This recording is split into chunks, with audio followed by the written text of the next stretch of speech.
Welcome back, Kings. Today we'll be going over the popular isekai anime, Eminence in Shadow. I hope you enjoy it. At the beginning of the first episode, a stunning teenage girl named Akane Nishino awakens from sleep. She bathes and gets ready for school. When she is about to leave the house, she notices a swarm of cameramen and reporters at the door. But this is all a myth of her imagination. There is no one outside except her driver. Her driver drives her to school. She is well known and the most popular girl at her school.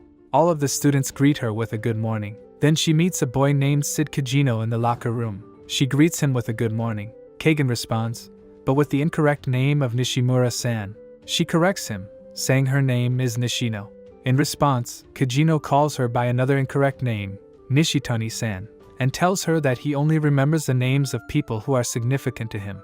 Kajjino leaves for class after saying this. Nishino claims that his crime isn't just that he doesn't remember her name, but that he also doesn't give her a damn look, which is why she despises him so much. In class, every student except Kajjino surrounds Nishimo and asks her when she will appear in a television show. She then says to herself that Kajjino has never shown any interest in her, and that she has tried to ignore her too but has been unable to do so for some reason. Then we see Kajjino sitting in a classroom corner doing hand grips about 20,554 times. In the following scene, Nishino enters the bathroom and mentions how a childhood incident changed her life, forcing her to spend a long time away from show business and hide her true self from the public. However, she is now happy that she will resume her career. Kajjino is then seen sitting in the school playground, reading a magic book and stating that he requires more power. In class, the teacher asks students if anyone wants to help out with student festival decorations. Nishino raises her hand, but the teacher rejects her, stating that she must attend her supplementary class after school and appointing Kajjino to assist with the decoration. After her class in the evening, she calls her driver, but he doesn't answer.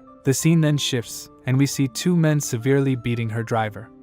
Nishino then decides to walk back to her house because her driver isn't receiving her phone calls. Kajjino notices her leaving school while standing on the school's roof. While walking down the road, Nishino mentions that this is the first time she has started walking alone since the incident. Meanwhile, a man approaches her from behind on a quiet street and kidnaps her after she inhales his chloroform. Nishino notices Kajjino standing silently at the corner of the street just before closing her eyes due to the drug. She is taken to a warehouse by them. When she opens her eyes, they inform her that they have been tasked with kidnapping her by someone who is her father's opponent. One begins debating whether he should force himself onto her. He decides to do so, while the other says he doesn't want to hurt her and will leave her once he receives money.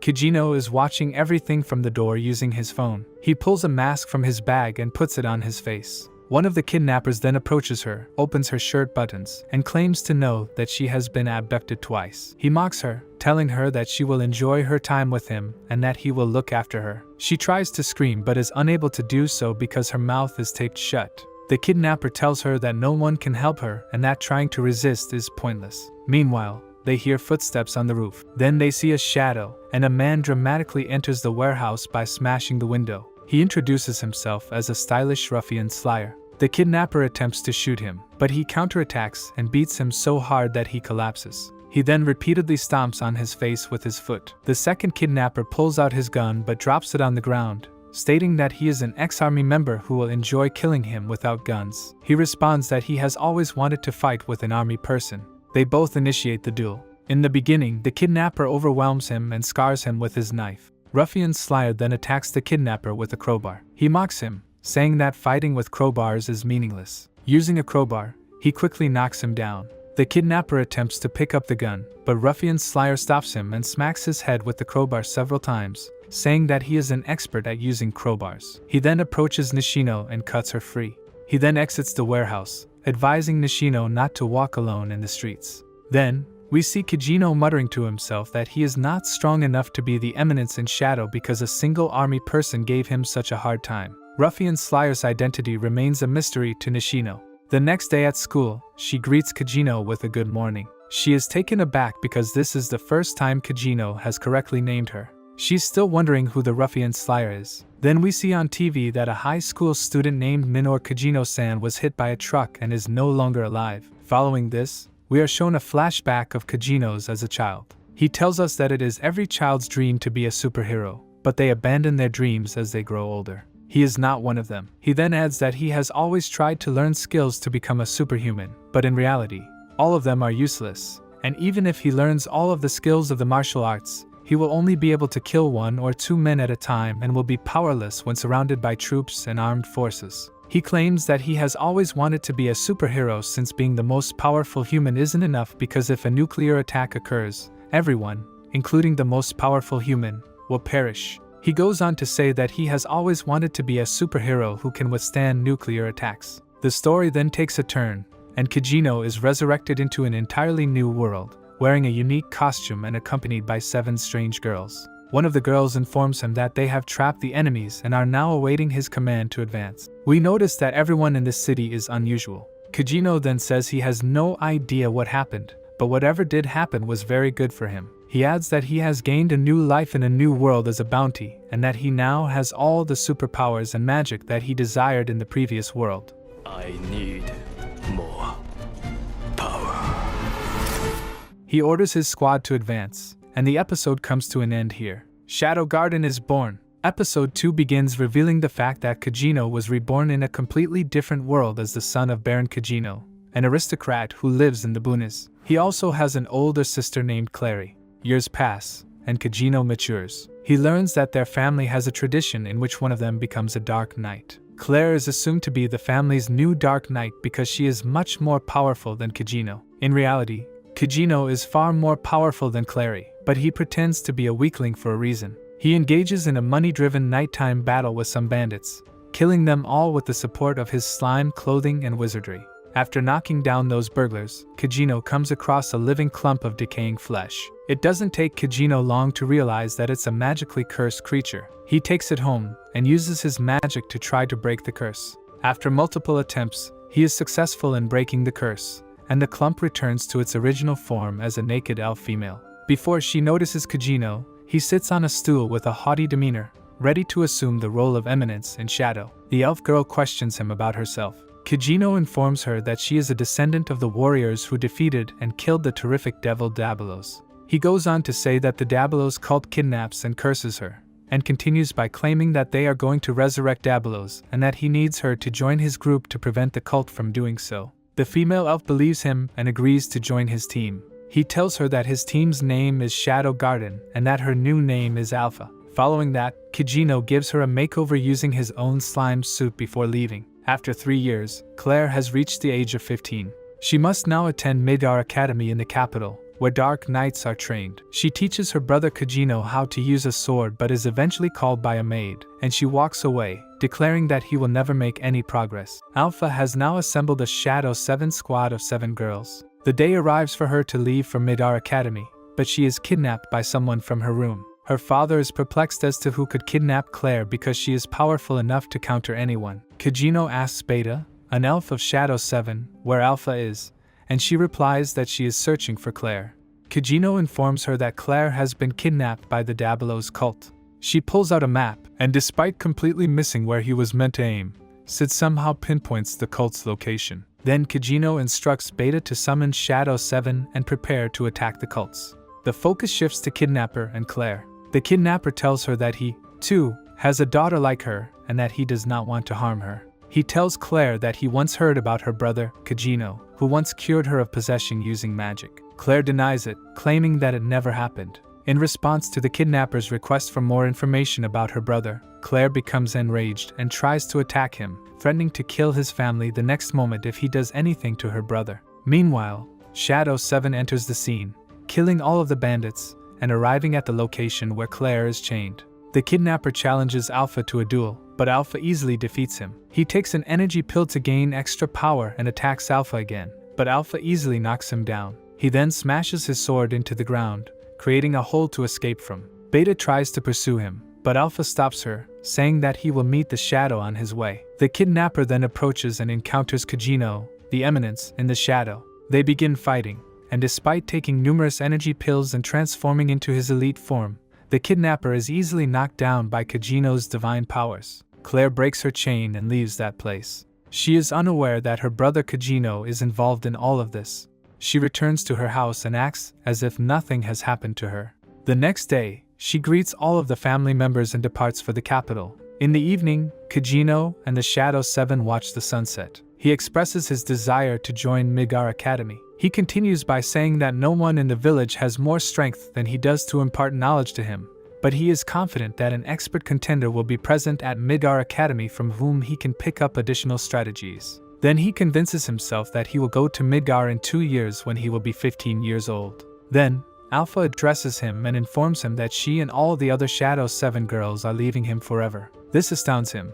and he wonders aloud why. They bid him farewell, and the episode concludes here. The Cult of Diablos, according to Alpha, is a big organization that operates on a global basis, and in order to combat it, they had to divide. Sid believes that's just a polite way of them letting him know that they're old enough to seek their independence and are done with the game of fighting the cult. At the Midgar Kingdom's royal capital, Sid enrolls in the same school as his sister when he turns 15. 7 months into his time at the academy, Sid is still a supporting figure who makes friends with Skell Edel and Potato, 2 fellow bottom-of-the-pile nobles. Skell and P remind Sid on the way to school that his punishment for taking the worst possible test grade is to confess to the most popular girl in school and experience her rejection. When they get to the school, they see Princess Alexia Midgar, the questioned female, rejecting the confession of another guy. Sid is intrigued by the idea of experiencing such a confession as a supporting character though. He feels he did a terrific job as a background character confession until he goes to confess to Alexia later that night, shivering and muttering. To his astonishment, she agrees, saying she had been looking for someone just like him. People start to wonder who Sid is and what is so fantastic about him as the whispers catch on. Sid, Skell, and P ponder why she consented and surmise that even Skell and P would stand a chance if she did. After that, Alexia joins them for lunch, surprising the other pupils because it's in the lower noble area. She says she can't eat it all after receiving a lot of food. After that, Sid eagerly began to consume her meals in an effort to get her to dump him. He is studying Royal Bushin fencing, and Alexia wants to train with him. Although Alexia says she put in a good word for him and got him into Section 1, Sid claims he is in the lowest parts. Later, Sid joins Section 1 team, whose coach is official royal fencing instructor Xenon Griffey. When Sid and Alexia are practicing, Sid notes that Alexia's attacks never connect, that she moves slowly, and that she doesn't utilize a lot of magic.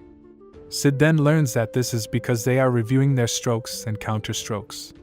She has good technique, but he thinks it's boring. After the practice, Alexia remarks that he has a fantastic fencing style but despises it since it makes her feel like she is staring at herself.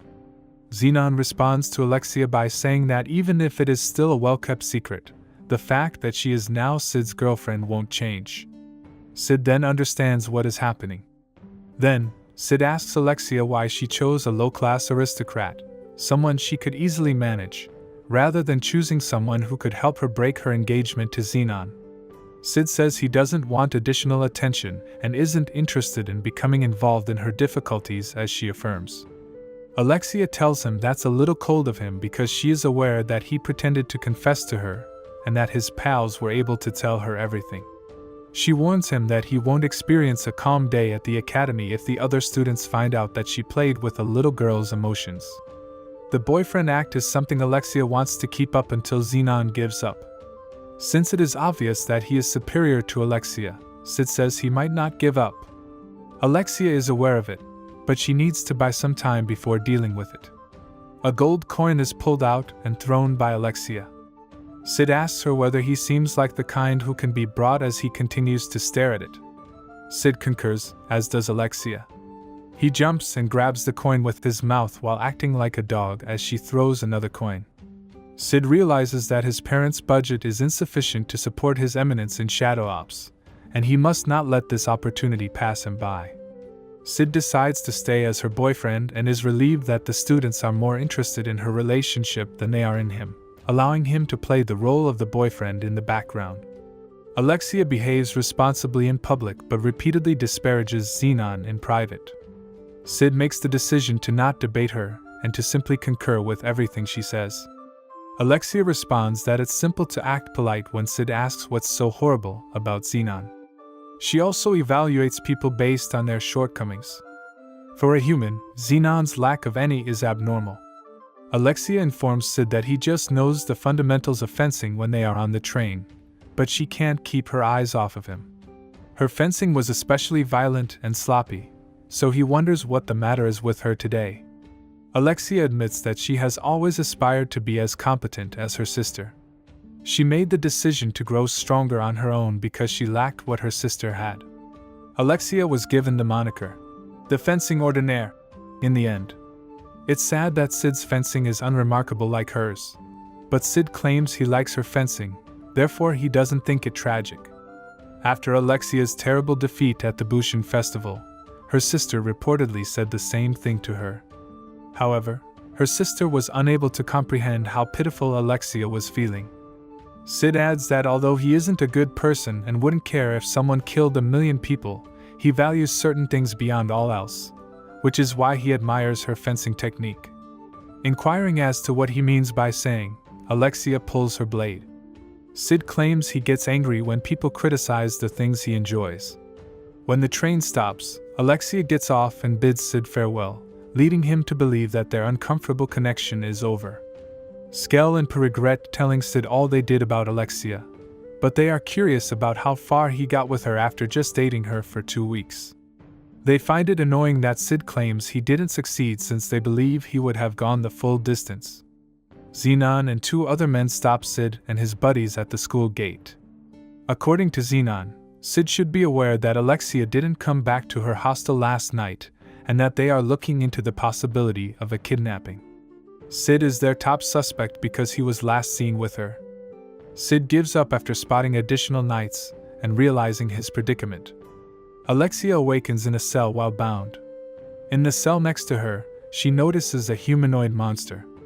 Then a guy appears, eager to receive royal blood. She questions why the man says the blood is demon blood and that he will bring the demon back to life. Sid is being beaten while being questioned about where the princess is. He becomes enthused since he thinks that this is a typical minor character interrogation, decides to act decently so that they don't outshine him, and begins screaming and sobbing that he doesn't know anything. In a meeting with Iris, Xenon confesses his guilt over Alexia's abduction. Iris questions whether Sid could have actually abducted her. There is evidence, according to Xenon, but he shouldn't have been able to kidnap Alexia given his degree of expertise, and Xenon trusts him. Iris chooses to release him because it has been 5 days, but she demands that they maintain tabs on him. After being let go, Sid returns home. Additionally, Alpha appears and reveals that the group is expanding and that they have been learning more about the cult. Sid reflects to himself that the females still play his game and occasionally visit him, even though he is confident they are leading normal lives. Alexia was abducted by the cult because of her blood, according to Alpha, and they are looking into it. She asks him if he wants her to get rid of the people who questioned him, but Sid responds that they were simply carrying out their duties. Alpha also informs him that Delta is present and that she has been missing him before she departs. Beta arrives a short while later, telling her that the moment has come. They intend to attack every sect hideout at once, according to Beta. She begins to describe the girls' positions when Sid interrupts her, hands her a letter, and announces that he will be filling Delta's position. When Sid leaves, the 2 knights who questioned him wait for him and throw Alexia's boot at him in an effort to kill and frame him. After killing the 2 knights, Sid disposes of the remains of the 2 men that were pursuing him. Next, the Shadow Garden launches its assault. As they approach, the doctor informs Alexia and rushes to the scene. Xenon reveals that this is his institution and that he was paying the doctor as Alexia searches for an exit. Xenon says that he will be assured of a spot in the Knights of the Rounds, the highest-ranked knights in the order, thanks to her blood and his studies. Xenon easily disarms Alexia when she assaults him because he is no match for her. Then Sid appears and introduces Shadow. As Shadow introduces himself, Xenon recognizes him as the one pursuing the cult, but remarking that he has been targeting mainly bases without the cult's core members shows that he is a coward. He now has to contend with Xenon, a key player, and the incoming 12th seat of rounds. He walks behind Xenon and stands between him and Alexia as Xenon punches Shadow, making fun of Xenon and asking him where the core member, he said the beast had made it to the surface. The knight confronts the monster after evacuating the residence, but their attacks are worthless because the monster only recovers. The monster receives a more significant wound when Iris arrives, but it is also healed. She decides to take matters more seriously, and she chops the monster's arm, but it quickly grows back. When Iris notices this, she makes the decision to chop it into small pieces so that it can't regenerate. After numerous wounds have been inflicted, Alpha appears and claims that she is only making her suffer. According to Alpha, she will put a stop to the suffering of the monsters because she is aware of it.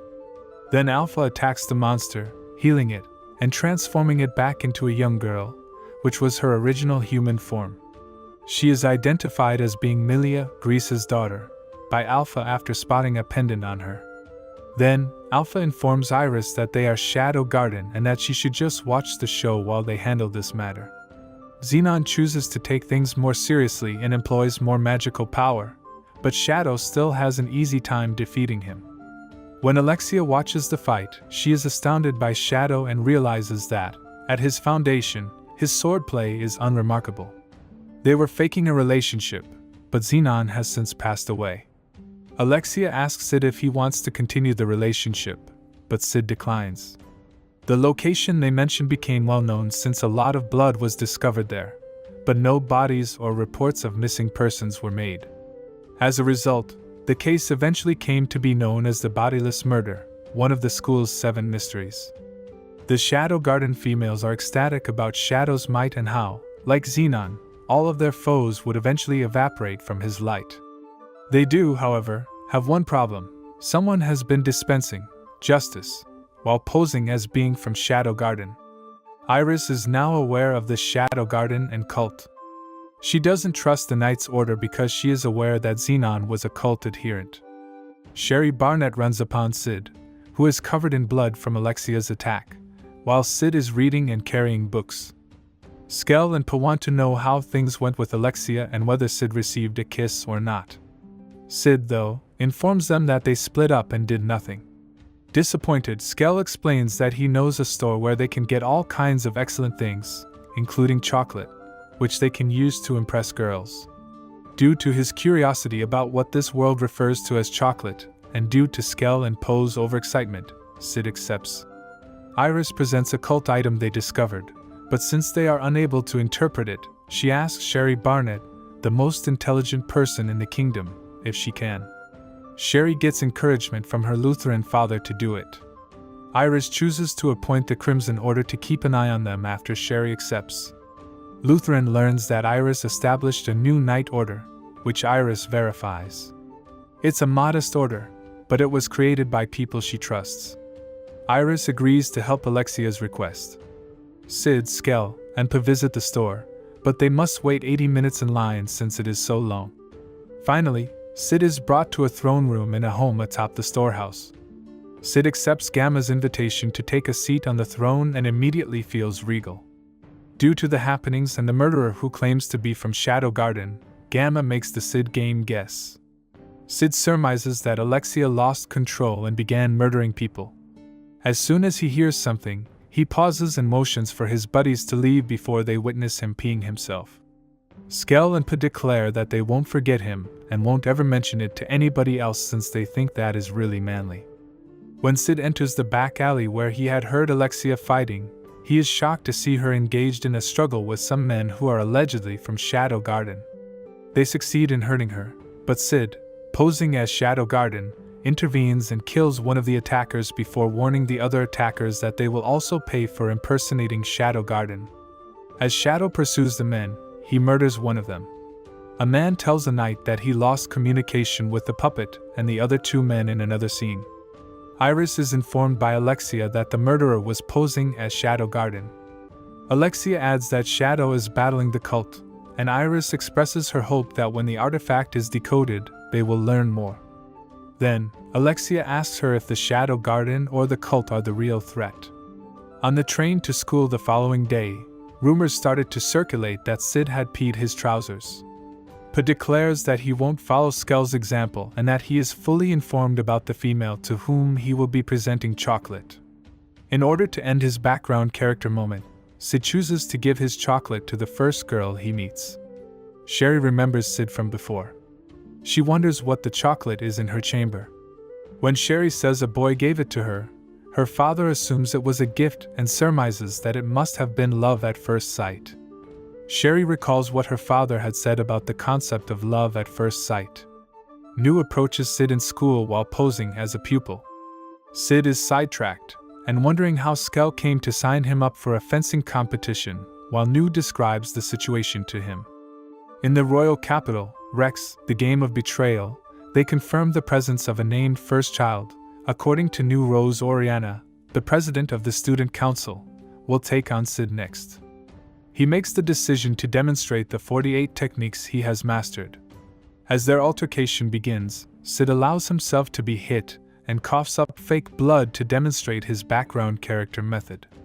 Spinning drill fall, bloody tornado, an ugly loss against an undisputed champion in the opening round. He keeps coughing up fake blood, but he wants to go on since he has 47 more tricks to demonstrate. Despite Sid's objections and want to continue, who still has 33 skills to demonstrate, he is restrained.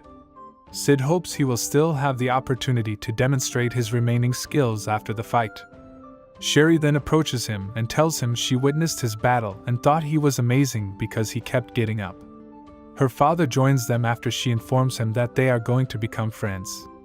Sherry considers Sid and muses on whether she ought to go see him since they are friends. Alexia assumes that Sherry will be there to discuss the artifact when she decides to go and speak with her, but Sherry insists otherwise. Sherry, who is uneasy, claims to have heard that Alexia is seeing Sid and wonders if this is real. According to Alexia, they broke up even though they weren't really dating one another and were only acting like a couple for a few reasons. After hearing it, Sherry declares that she recently made friends with Sid. The election to fill the student council vacancy is then explained by Oriana. Alexia arrives back at the school to find the gate closed and the guard dead. Then other men enter the room and announce that they are from Shadow Garden and that they are taking control of the academy. As a teenager, he heads off to the Magic Academy. Here, he enters a fake relationship with Princess Alexia, makes her fall for him, gets accused of kidnapping her, and then saves her from her true kidnappers. Afterwards, an imposter group using Shadow Garden's name is discovered killing people.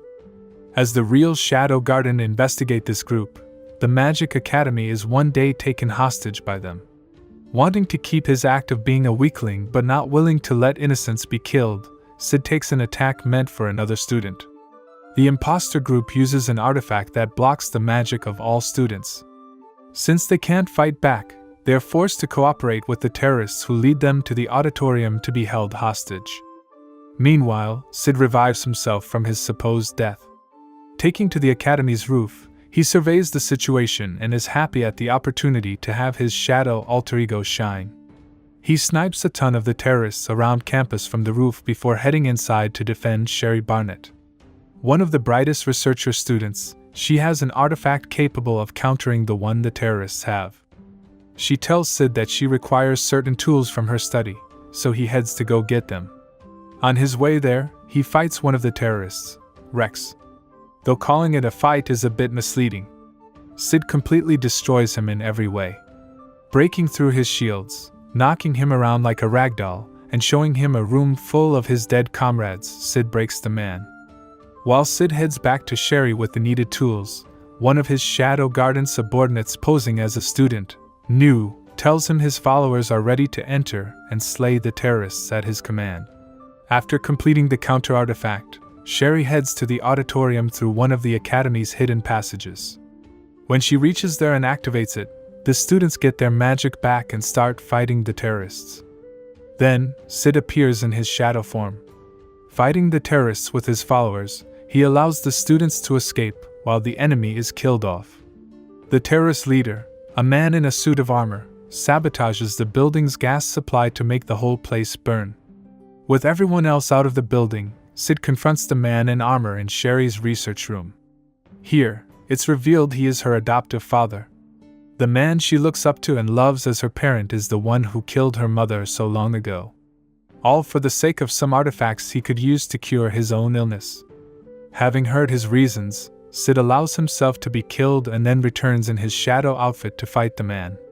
Using the artifacts he recovered, Sherry's father transforms himself and gains a power boost. This isn't nearly enough to beat Shadow though, and all his sword slashes continue being blocked. Eventually, Shadow fights back and decimates the man. Stabbing him in joint after joint, he finishes the man off with a stab to the heart. Unfortunately, as he's leaving, Sherry is seen standing in the doorway. She just saw her father be murdered. As things settle down, Shadow Garden discover they've been framed for everything that happened and more. They're now enemies of the kingdom. This makes no difference to Sid. His goals are his own and the world's stance couldn't matter less to him. With the academy destroyed from the terrorist attack, the students are given an early summer vacation.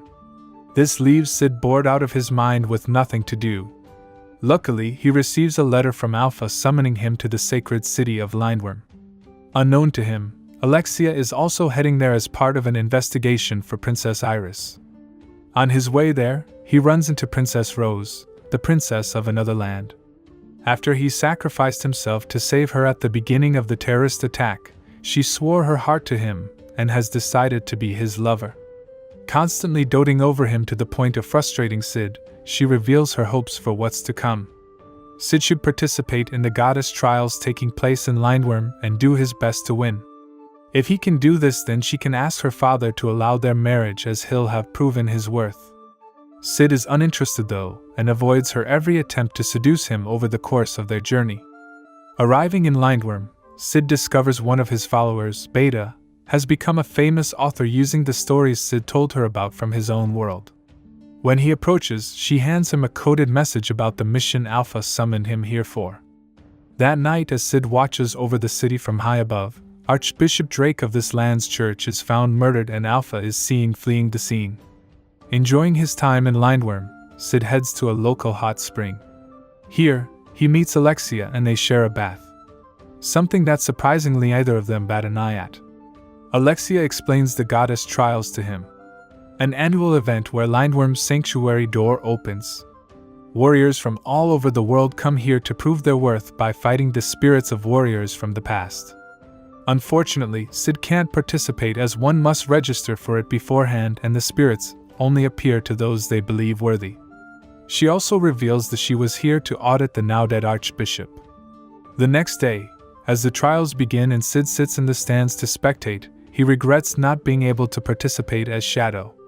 This would have been the perfect time to show off under the guise of an underdog. Later, as the trials come to an end, the last participant is called Sid Kajjino. Someone else registered him beforehand, most likely Alpha. Deciding to cause a large enough confusion that people forget about Sid, he appears in the arena in a flashy entrance as Shadow. The new Archbishop who has replaced Drake is furious at his appearance, but before anyone can do anything, a magic circle appears. A warrior is responding to fight against Shadow.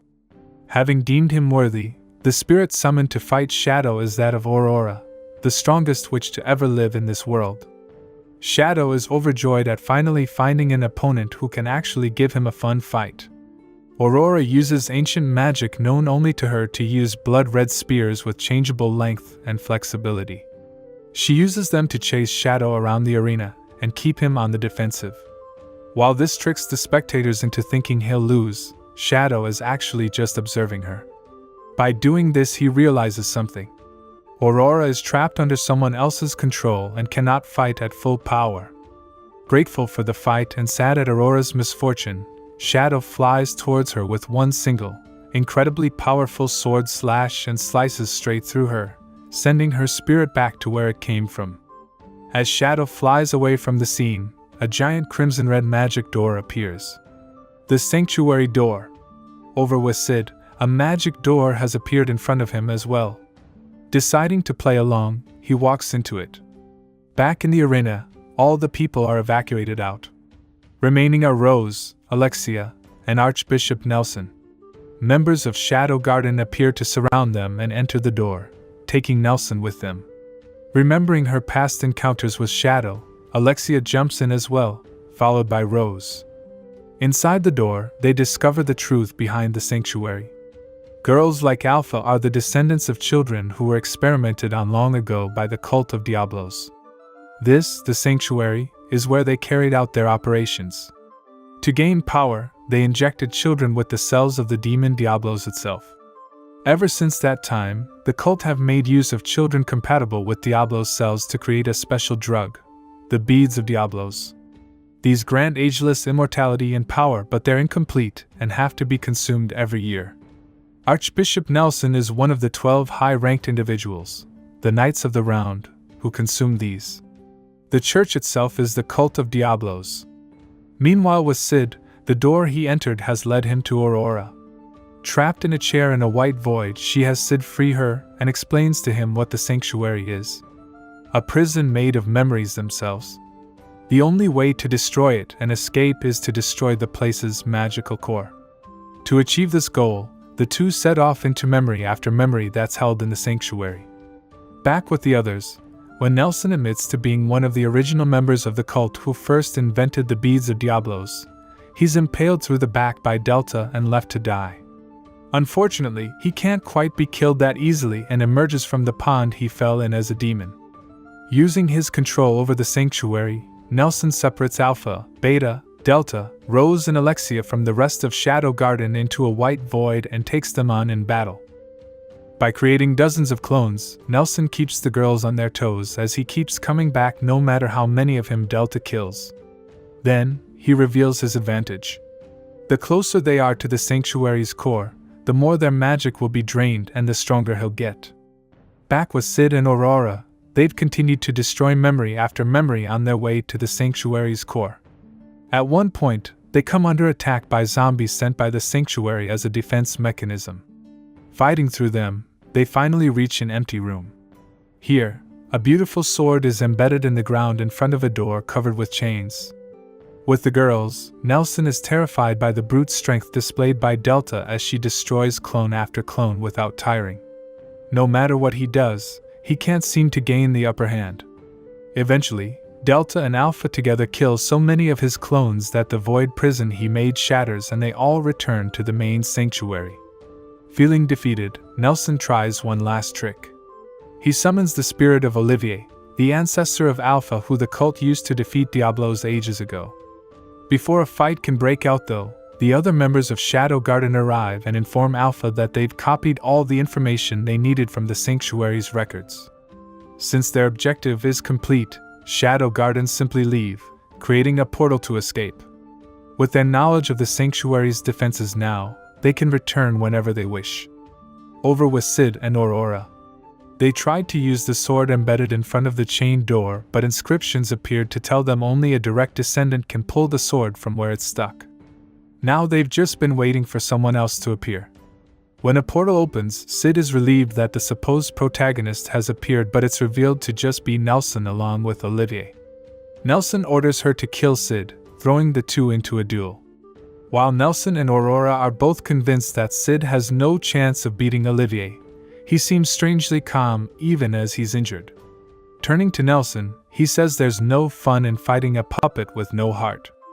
Aurora begs him to stop and tells Nelson she'll do as he says if Sid is allowed to leave. This annoys Sid though, as he knows he won't be beaten just like that. Hence he tells Aurora to just sit back and watch.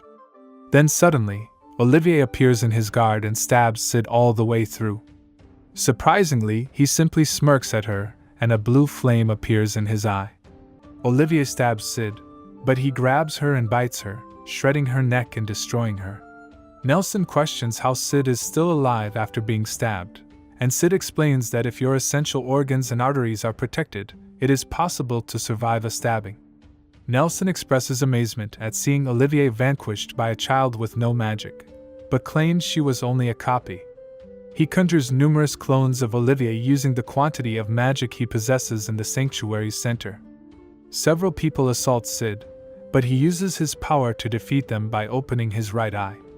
Nelson is taken aback by his ability to utilize magic. Sid reveals that he just tempered the magic until it became too solid to ingest. It took him some time, but it was a straightforward task. Nelson cannot believe it, and instructs the Olivier duplicates to murder him. Sid battles them, but as his wound bleeds, he realizes the game is done. He then chooses to pull out all copies at once and begin casting his ultimate magic. I am the all-range atomic, but one of the Olivers stabs him in the heart before he finishes. Sid, on the other hand, is unharmed and completes his spell. Aurora is taken aback by how much magic he possesses. The explosion destroys all of the Olivers, as well as the chain door and everything else. Sid awakens to see Aurora by his side. She is amazed that he survived being stabbed in the heart, and Sid reveals that he moved his heart to the other side using magic. Aurora begins to vanish and admits that she was the one who summoned him. She admits to lying for other reasons, but Sid is cool with it. Aurora says she wanted to fade away and forget everything for a long time, but now she has a memory she doesn't want to forget and thanks Sid. Sid praises her as well, saying he had a fantastic time. Aurora instructs Sid what to do if he ever meets the real her before vanishing. Alexia, Rose, and Beta examine the effects of Sid's magic. Alexia is annoyed by her inability to achieve anything. She wants to establish a group with Rose and Beta, research facts, and determine what to do. Beta admits that they don't have a specific strategy, but Rose and Beta agree to establish a team. Epsilon informs Alpha that the sanctuary has been destroyed. The holy weapon vanished, as did the magical core. Alpha congratulates Shadow on finding the simplest and most effective solution.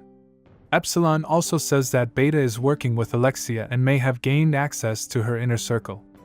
Epsilon asks if she should report to Shadow, but Alpha says she doesn't need to because he already knows everything. A guy attempts to persuade Gamma to buy a prime piece of real estate in Madlid and establish her shopping center there.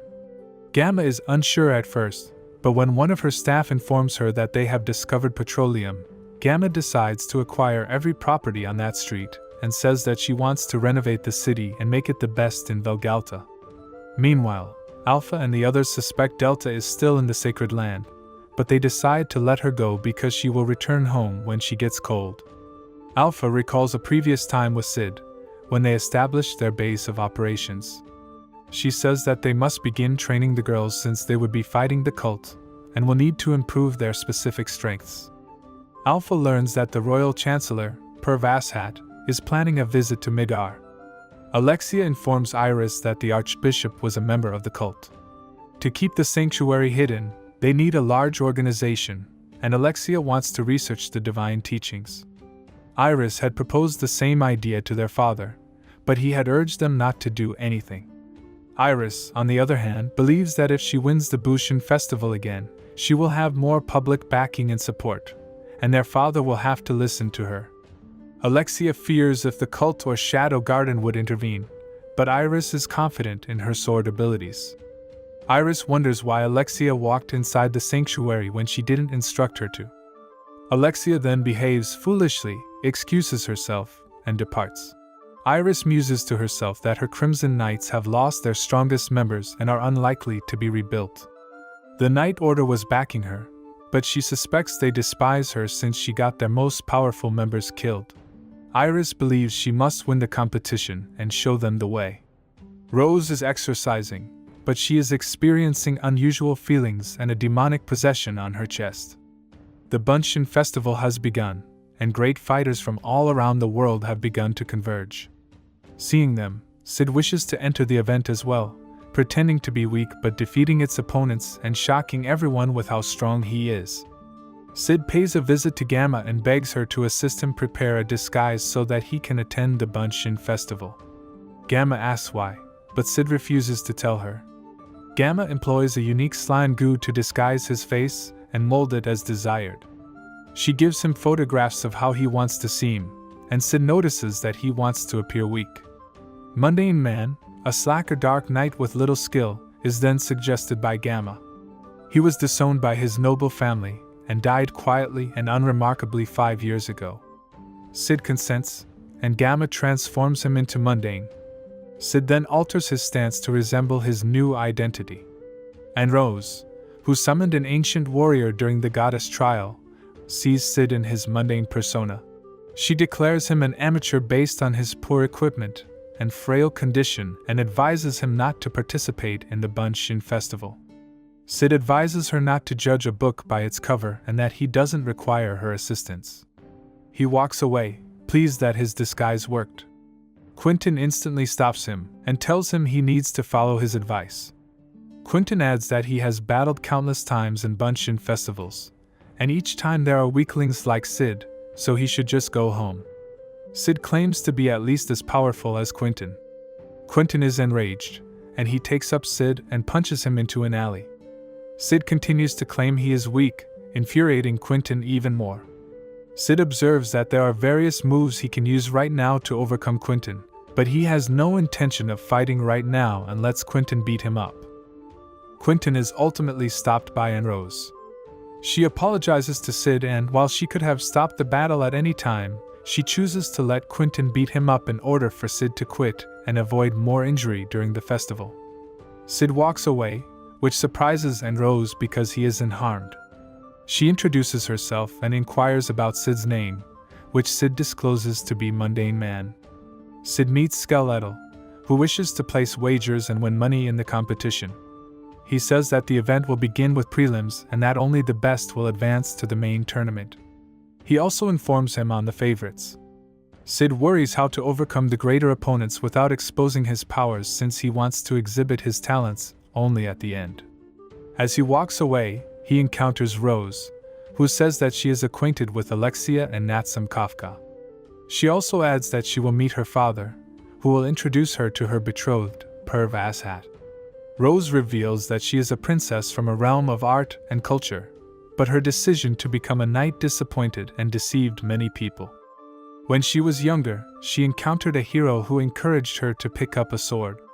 She still refuses to forsake her convictions, which may lead to future betrayals. Sid assures that he will continue to believe in her. Sid and Skell are observing the fight. Skell claims that he is gathering information in order to make better bets. He goes on to explain how he can compute the chances for better bets, but he'll need some money to get the odds 100% accurate. Sid ignores him, but Goldo Kinmiki appears behind Skell and declares that he finds it intriguing. Skell notices him and becomes ecstatic. Goldo reveals that he also tabulates data in order to win. Gonzalez Machambre will face Mundane Man in the next bout. Sid says he needs to pee and walks away. Goldo begins to evaluate the battle and says that before the combat, you may obtain a basic notion of the fighter's power. Gonzalez has an arrogant smirk and a glitter in his eyes, indicating that he is a fierce fighter with a lot of experience. His combat power is 1364. Mundane Man, on the other hand, is shockingly incompetent, and Goldo wonders how he made it to the third round. His fighting power is 33 due to his frail face, physique, and aura. Gonzalez, according to Goldo, will win in less than a second.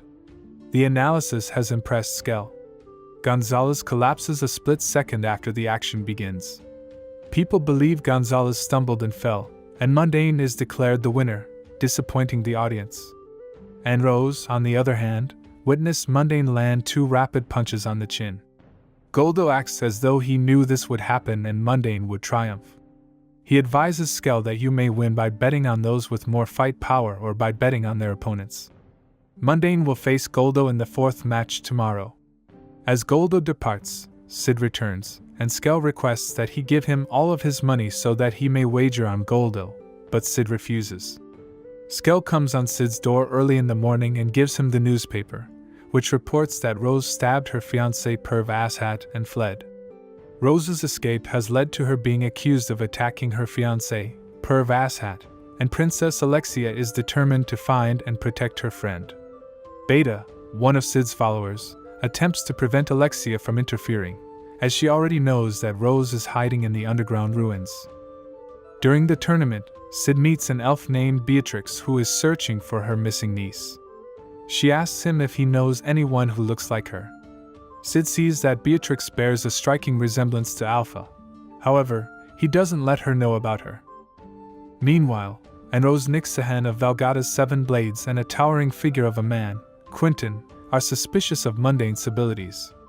They wonder if his match against the undefeated Goldie, who only holds this title as he never takes a fight he doesn't think he won't win, will reveal more about his abilities. This is because Goldie possesses a special power. He can see exactly how strong his opponent is. Yet, he has still decided to fight Mundane. The duel between Goldie and Mundane commences. The former instantly launches an attack that should have taken his opponent's head off. However, to Anne Rose and Quentin's great confusion, Mundane avoids it by cracking his neck. Goldie sees a vision of himself getting slashed and gets scared, falling back. He is confused as he only sees a power level of 17 on his opponent, while his own is 4,330. Goldie launches a magic spell and charges at Mundane. Right at this instant, the latter sneezes, accidentally bringing up his sword, causing Goldie to slam right into it. Hence the battle is won. And Rose doubts that even she, who specializes in it, could copy Mundane's insane movements. Princess Iris, who is investigating the disappearance of Rose, meets with Perv Asshat.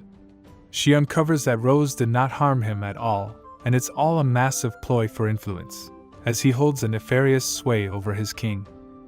Meanwhile, as the tournament continues, Mundane Man faces Quentin in the preliminary finals, defeating him without even letting the latter make a move. This makes Rose his opponent in the next round. Before their fight, Rose attempts to intimidate Sid, telling him that he won't be able to make the same moves against her that he did with the rest. Instead, she is the one left intimidated as he reveals he has been wearing extremely heavy armor all along to chain himself down. Rock Lee, is that you? Meanwhile, in the underground tunnels, Rose is being chased by soldiers sent to capture her. She, however, manages to evade. Sid lies in bed, wondering what unit he should use to describe his power to look cool, of course. He is being pestered by his friend, Hyero, who wants to claim the reward to find Rose. During these shenanigans, Sid spots Clare walking up to his door and ringing the bell. To hide from her, he takes Hyero and jumps out of his window in some nearby bushes. As Sid gets outside, he sees the news about has spread like wildfire. He wonders what happened with her. Sid then hears a piano playing his all-time favorite track, Beethoven's Moonlight Sonata, from afar, causing him to reminisce about his previous life. Just then, a sudden realization hits Sid. How does Beethoven's music exist in this magical world? Is there someone else who has been reincarnated along with him? To investigate, he heads to the piano recital. However, Sid's expectations soon come crashing down as the piano player is none other than Epsilon, who learned the sonata from him. Later, the two have tea. Epsilon tells Sid about her upcoming jobs in the Oriana Kingdom, driving the latter to inquire about Princess Rose. The former tells him that Rose is taking refuge in the underground tunnels beneath the royal capital. The two part ways, and Sid spots an empty piano, grinning at the sight. Elsewhere, Beta and Princess Alexia are heading towards the underground tunnels at the latter's curiosity for investigation. The two have concurred that Perv Asshat is related to the cult and has brainwashed the Oriana King to do his bidding. Cutting over to Rose, it is revealed that at the castle, she saw the empty caricature that was her father. Perv Asshat was responsible for this condition. Not being able to bear the sight, Rose charged at her nefarious fiancé. However, she is instantly labeled insane and is forced to flee. Now, as all seems hopeless, Rose is left only thinking of Sid. Even if she weren't on the run, the demonic blood that had infected her has spread too far to stop. Just then, Rose hears the faint sound of a piano playing. It's the Moonlight Sonata. She heads towards that and finds Shadow. He gives Rose some of his power, removing the demonic infection that had weakened her, and vanishes. With resolve stronger than ever, Rose heads back. At the same time, Beta and Alexia arrives at the site, shocked by the powerful burst of magic. Alexia inquires Rose about what transpired, but she refuses to involve her and pushes away her help. This angers the former, driving her to demand for answers forcefully. However, Alexia is defeated. Rose leaves her with Beta and goes her own separate way. Meanwhile, happy with what he accomplished with the piano and having borrowed it, Sid comes back to his place. However, he is greeted by a furious Clare, who has been waiting all day for him. Clare, Kajjino's sister, yells at him for being late everywhere. Furious, she tries to scare Kajjino by attempting to suffocate him, but she relents after receiving assurances from him that he will keep his promises and be on time everywhere she calls him from now on. Then Clare hands him a ticket for the Bushin festival. She informs him that the Academy has chosen her to replace Prince Rose and warns him to attend the festival at all costs to witness her fight. He promises to be there to cheer her on and watch her fight. The Bushin festival day has arrived. Kajjino arrives at the festival and discovers that his sister gave him a VIP seat rather than a regular reserved seat ticket. His seat is next to Iris Midgar. Iris recognizes him as Clare's brother and informs him that he is in the right seat. She informs him that she will add Clare to her order after she graduates. Iris also expresses her regret to Kajjino for the Xenon Griffey incident. Seeing Kajjino sit next to Iris draws the crowd's attention, which Kajjino considers unfavorable for a background character like him. However, Kajjino is unable to leave the festival because he must keep his promise to Clare. A few youngsters inquire if any competitors caught Iris' attention during the festival. Iris responds that she enjoys watching Rose fight and thinks she will finish second in the competition after her because she believes she cannot be defeated. Kajjino mentions Mundane Man's fighting abilities, but the two teenagers inform him that he is only quick and fortunate, but isn't that strong to compete with Iris. He revels in the fact that he expertly fostered Mundane's public image.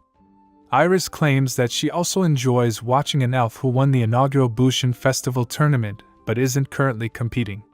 The students recognize her as Beatrix, and Kajjino realizes that he not only knows Beatrix but that she is famous almost everywhere. Having had enough of these discussions, Kajjino excuses his departure with a pathetic justification. On his way, he senses the presence of someone powerful and finds that she is Beatrix. Beatrix asks him if he has seen an elf who resembles her, to which he replies that he hasn't even seen any elf beside her. She gives one of her excess burgers to Sid. Sid gives her one of his hamburgers as a way of saying thanks. In the meantime, Perv Asshat takes Kajjino's seat. He informs Iris that his king will be attending the event the very next day. Iris's father will also be attending the festival tomorrow. Perv then notices Rose entering the battlefield. He has overheard that she is now on a training pilgrimage and would dearly love to extend an invitation to her to join his realm. Iris also claims that a fighter of her caliber would be useful to her realm. Perv inquires about her thoughts on Eneros's rival, Mundane Man. Iris mentions seeing him for the very first time, yet he doesn't appear to be that potent. But still, she is unsure about Eneros's victory because Mundane has no fear in his eyes, which is unusual for a mediocre fighter. The duel between Mundane Man and Rose begins. Rose swiftly closes the gap and begins striking, but Mundane deflects all of her blows. She finds a chance to overcome him and whacks him, only to discover that it was merely an afterimage made by Mundane. Rose recognizes that counterattacking him is the only way to win this duel. She waits for him to attack before making an attempt to retaliate, but Mundane once more deflects all of her blows, causing her to believe that he is unbeatable. Finally, Mundane strikes him and quickly wins the duel, leaving everyone, even Iris, speechless. Iris is baffled that someone as skilled as Mundane went unseen for such a long time. Perv mentions that the following round will pit Iris against Mundane, and asks if she is hopeful she can overcome him. Iris claims that if it was his utmost power, she could defeat him. After leaving, Perv instructs his worker to look into Mundane, adding that he may be a threat if he is supported by the lawless city. Here, Rose commends Mundane's fighting prowess. She informs him that she left her home nation to grow stronger and had thought she was the strongest until she faced him. She marvels at how he got so powerful, and Mundane says he gave up everything in his quest for power. Following a brief chat, Kajjino heads home. On his way back home, he mulls over how to end what he's doing, such as whether after defeating Iris he should simply vanish, indicating that his work is done, or whether he should go the dark road and pose as an assassin from a secret organization.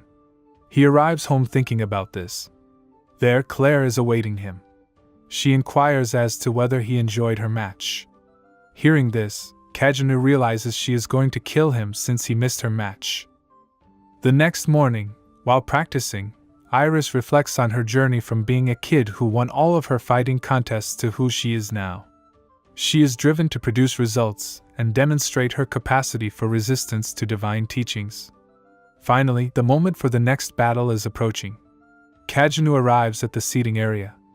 He is now relishing his VIP seat as the maids bring him everything he desires for free. Iris sits next to him, assuming he's there to support his sister. She informs him that she, too, has a fight today. A short while later, Iris overhears the guards halting a woman with a blade and demanding that she hand it over to them. Iris recognizes the lady as Beatrix and informs the guards that she has been invited by her. Everyone gets excited when they see Beatrix for the first time and gathers around her. Beatrix takes advantage of the opportunity and asks if anyone has seen her niece, but no one has.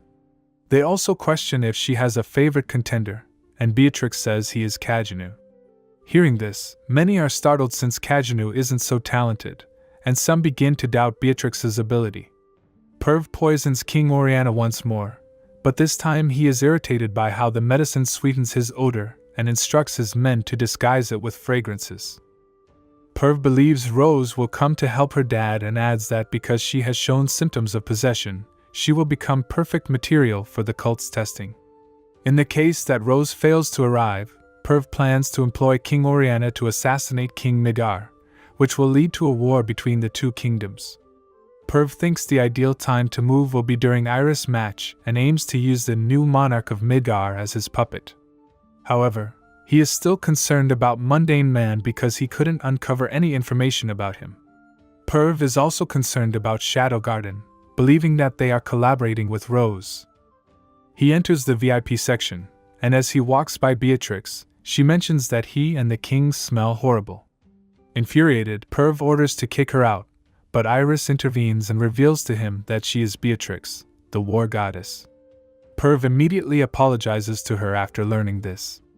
He settles into his chair and begins to think about Beatrix, assuming he must also get rid of her. He also muses over his capacity for dispatching the king of Midgar but believes that all will be well if Rose makes an appearance. After some time, the first battle concludes with Clare triumphant. Iris then prepares for her contest with Mundane Man. The moment the combat begins, Iris leaps back in panic as she finds her head exploding. She is taken aback by what she has done, so she recovers and gets up.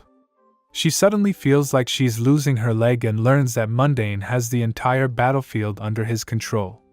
In the meantime, Rose arrives at the festival and heads towards the VIP seating but encounters dead cultists on her way.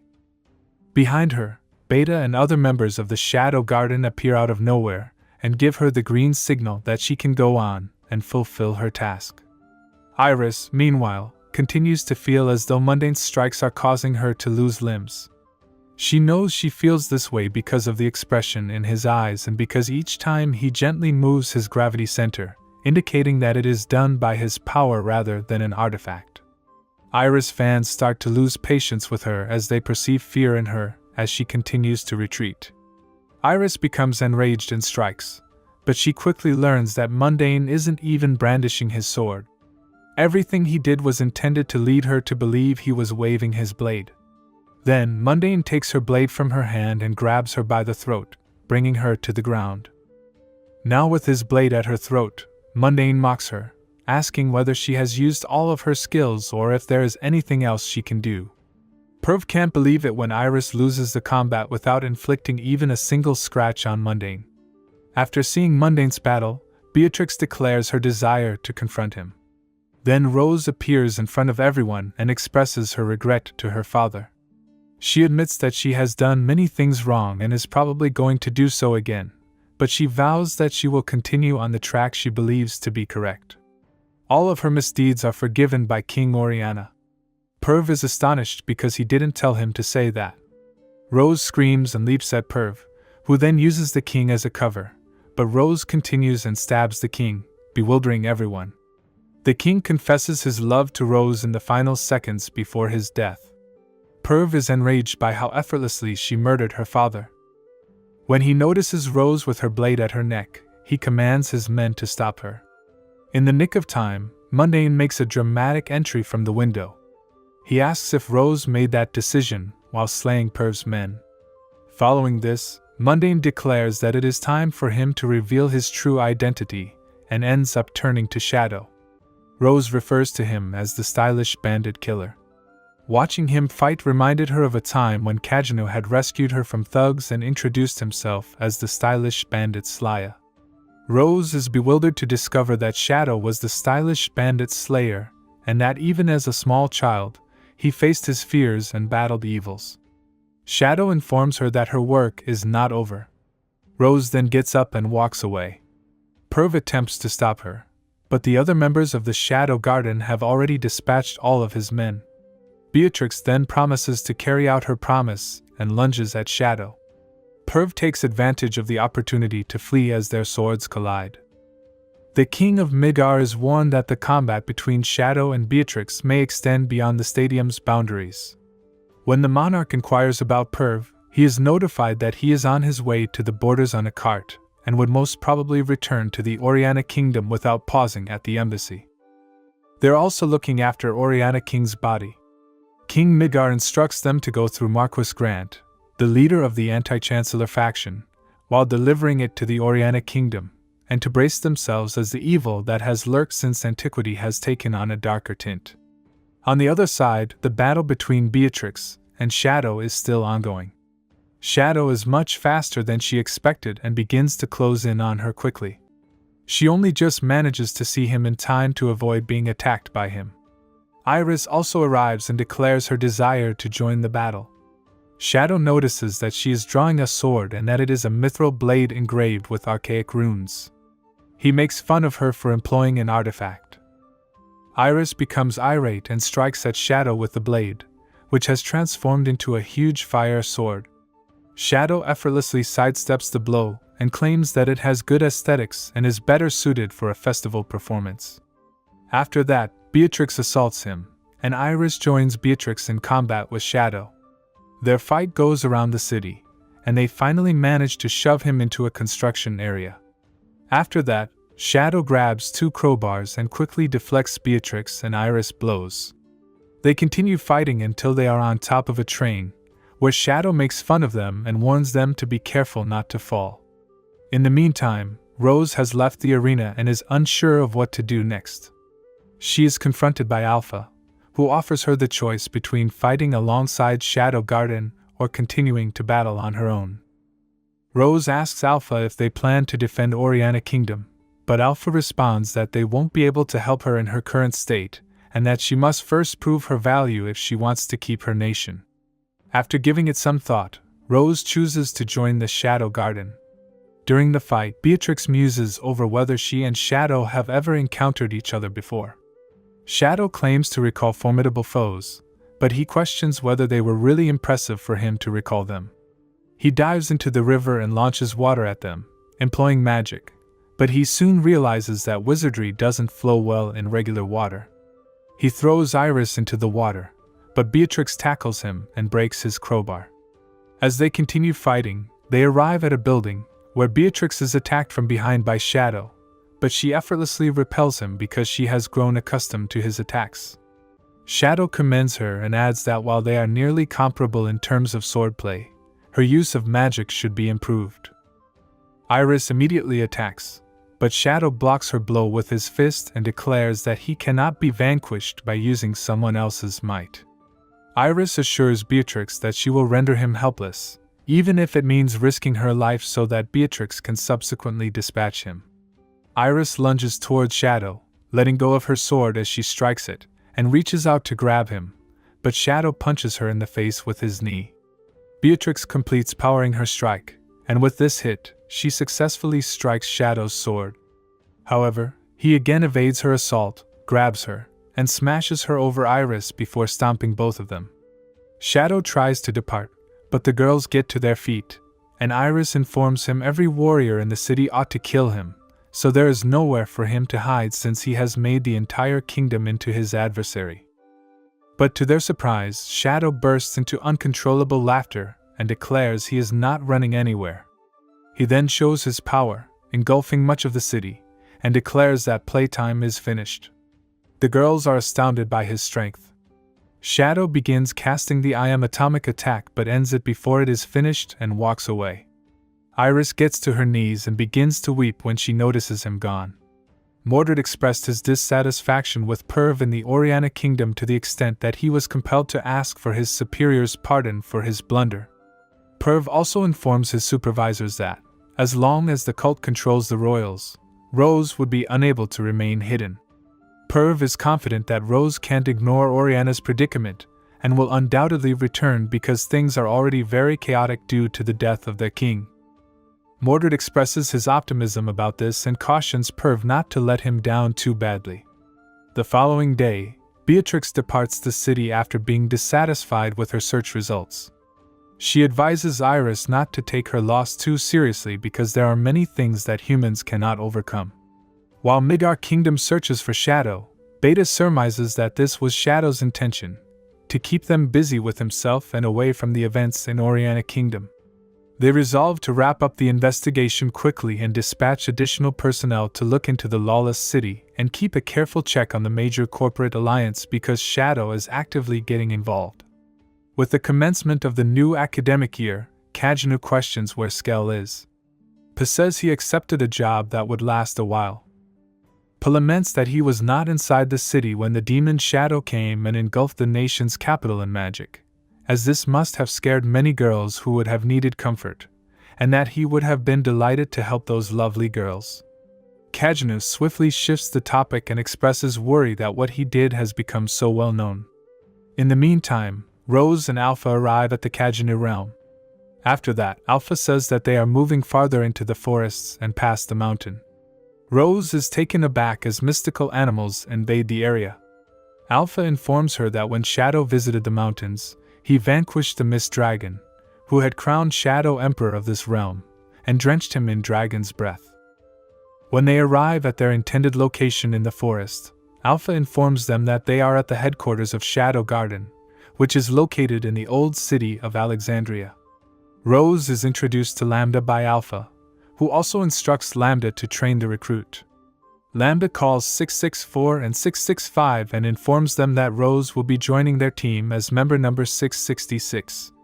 Rose's clothing is then taken off by Lambda, who informs her that she is now a nobody and is giving everything up to become a pristine, untainted soldier. Rose shrieks in sheer panic as she stares in terror as the burger wrapper Kajjino gave her gets torn to pieces. Back at the underground ruins, Shadow begins to play Moonlight Sonata again as the feathers fall around him. He asserts that everything has been proceeding in line with his plans, but the hour of waking will soon arrive.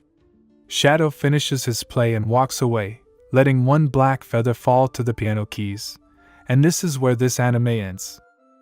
That's all for today, Kings. Thank you so much for watching.